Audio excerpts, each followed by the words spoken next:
With us now, Krish O'Mara Vignarajah, President and CEO of the Lutheran Immigration and Refugee Service. She previously served as Policy Director for First Lady Michelle Obama. Krish, some people talk about this humanitarian crisis like it begins at the U.S. border that we just got a report from. But to address it, you need to understand the root causes of migration from Venezuela, Central America. What do people need to understand about why this is happening and what's being done to address it? It's a great question, because I do think right now we are facing an unprecedented, truly historic global migration crisis. We now have over 100 million who've either been externally or internally displaced all around the world. And so we're, of course, seeing it in our own backyard. So much of the news focuses on the fast-burning crisis of Putin's invasion of Ukraine, which led to 7 million Ukrainian refugees. But in our own hemisphere, thanks to a dictator in Venezuela, we have a slow-burning crisis where roughly that same number, 7 million, have fled to Colombia and countries all across the region. But it's not just the typical reasons for why we see these humanitarian crises of war, violence, persecution. Of course, we're also now seeing the ramifications of a climate crisis. So places in Guatemala, for example, where we have an international office and where we're seeing families who are fleeing droughts, who have no livelihoods, who are then moving internally, and then when they face gang violence, they're traveling north.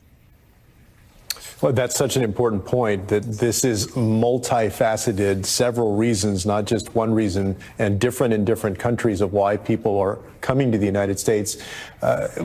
In terms of in our country, whether it's these border cities in Texas or places like New York, Chicago, LA, other communities, how can the federal government better help cities feeling the brunt of this humanitarian crisis? Well, it's an important question that so many cities are facing right now. And Secretary Mayorkas is absolutely right in saying that we have an outdated immigration system that has not been designed for the realities of 21st century migration trends. And so, the administration, I think, is playing its part. Obviously, this past week, we saw them designate Venezuela for temporary protected status, which means that we have, 500,000 families who are not just protected from deportation, but they'll also have a fast track to work authorization, which I think will help alleviate the pressure on some of the city shelters. Certainly, we think that at the federal level, Congress has to act.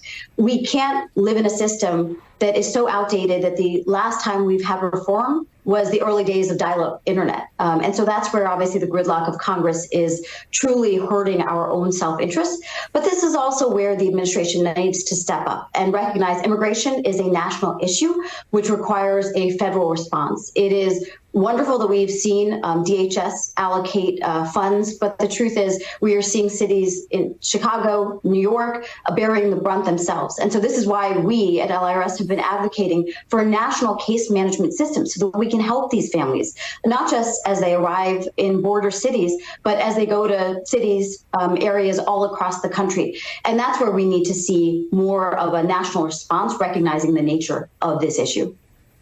New polling shows that only 23% of folks approve of Biden's handling on immigration. 62% say they disapprove. How can the Biden administration change that heading into 2024? So part of it is substance. Certainly we wanted to see a refugee resettlement system that was rebuilt, and we are heartened that this system is, stronger today than it was a year or 2 years ago. It ought to be the way in which we respond to humanitarian crises. And after the Trump administration really decimated the infrastructure, it has taken, in our minds, too long, but we are heartened by the progress. I think part of it is, though, understanding that some of what is out there and what Americans are hearing is fiction, and we need to fight it with fact. We need to be clear that immigrants coming across the southern border are not mules for fentanyl. We need to be clear about the fact that when we have 10 million jobs that are going unfilled and the lowest birth rate since the census has been tracking this issue, nations like ours need the revitalization. We need the strong workforce that immigration can bring, but that requires us to have a better system. And so I think that's where the administration needs to be out there explaining that they are doing their part, but that Congress needs to step up. Because right now, I think Americans just think that there's a crisis at the border, that there's no solution, and that's not the truth. You're right. I think the solution is out there, but Congress is not making it happen. Krish O'Mara Vignarajah, thank you so much.